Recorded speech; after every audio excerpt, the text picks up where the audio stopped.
He's never played professional football. He's never managed a team. He doesn't own a club. Yet last year he earned more money than some of the biggest managers in world football. This is Gianni Infantino, the president of FIFA, and the man responsible for overseeing the biggest sport on earth.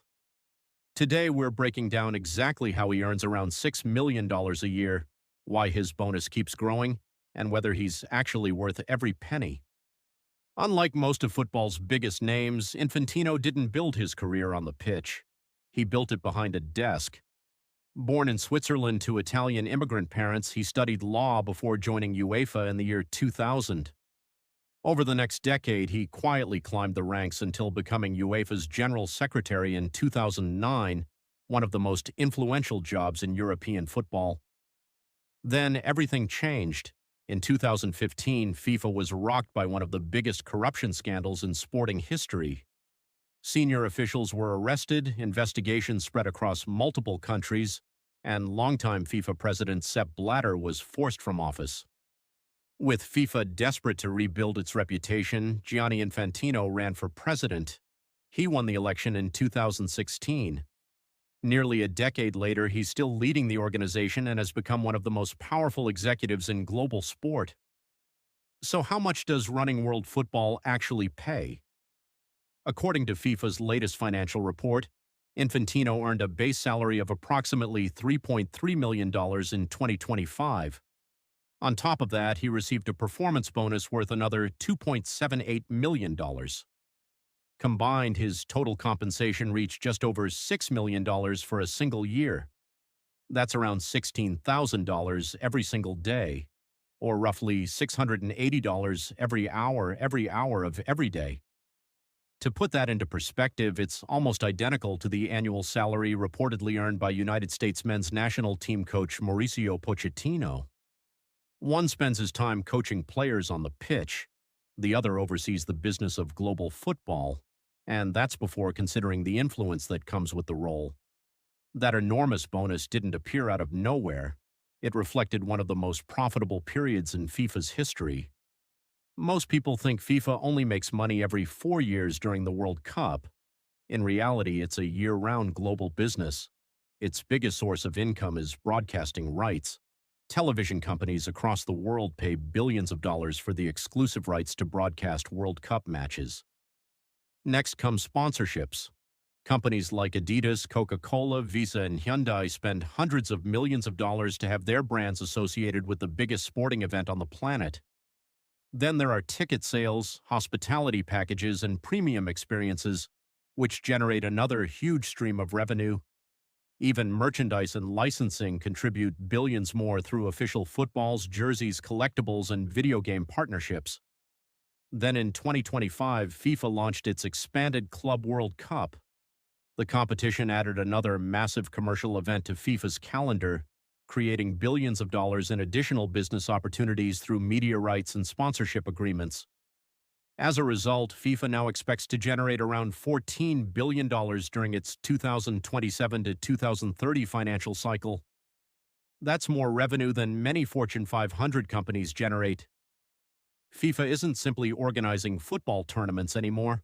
It's operating one of the largest sports businesses on earth, and Gianni Infantino is the man leading it. So here's the real question. Is Gianni Infantino actually worth $6 million a year? Supporters would argue yes.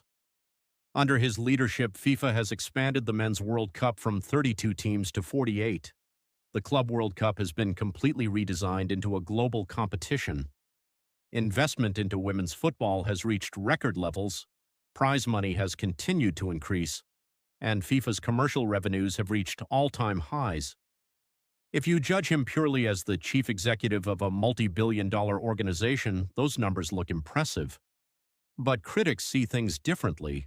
They argue football has become increasingly commercialized, that players are being asked to compete in too many tournaments, that fixture congestion is becoming a serious issue, and that financial growth is taking priority over the sport itself. Others have questioned FIFA's governance and its relationships with political leaders around the world. Whether you see him as a brilliant businessman or a controversial leader probably depends on what you think football should be. But one thing is impossible to deny. The business of football has never been bigger, and neither has the paycheck of the man running it. Money is only part of the story. Power is the other.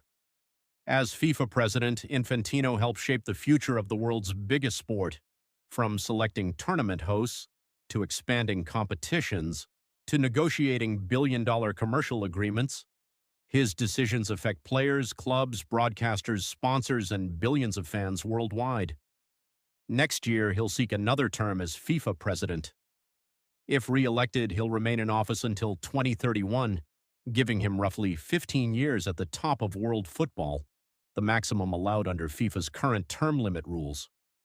Very few people have held this much influence over football for this long.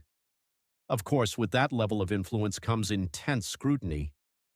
Throughout his presidency, Infantino has faced criticism over FIFA's governance, tournament decisions, and relationships with governments around the world. Most recently, debate intensified during the 2026 World Cup after a high-profile disciplinary decision involving Folarin Balogun sparked widespread discussion online. FIFA maintained that its judicial bodies operate independently, but the incident became another reminder that every major decision is closely watched and heavily debated. Whether fair or unfair, that's the reality of leading a multi-billion-dollar organization watched by billions of people. Every decision becomes a headline, the players lift the trophies, the fans fill the stadiums. But behind every World Cup is a business worth billions of dollars. Gianni Infantino may earn around $6 million a year, but that's tiny compared to the money FIFA generates under his leadership. For every dollar paid to the president, thousands more flow into FIFA through television deals, sponsorships, licensing, and global tournaments. But FIFA isn't the only one spending enormous amounts of money. The countries hosting these tournaments spend billions too. In the next video, we're breaking down exactly how much Canada spent to host the 2026 FIFA World Cup and whether taxpayers actually got value for money. If you enjoy uncovering the business behind sport, subscribe because we've got plenty more money to follow.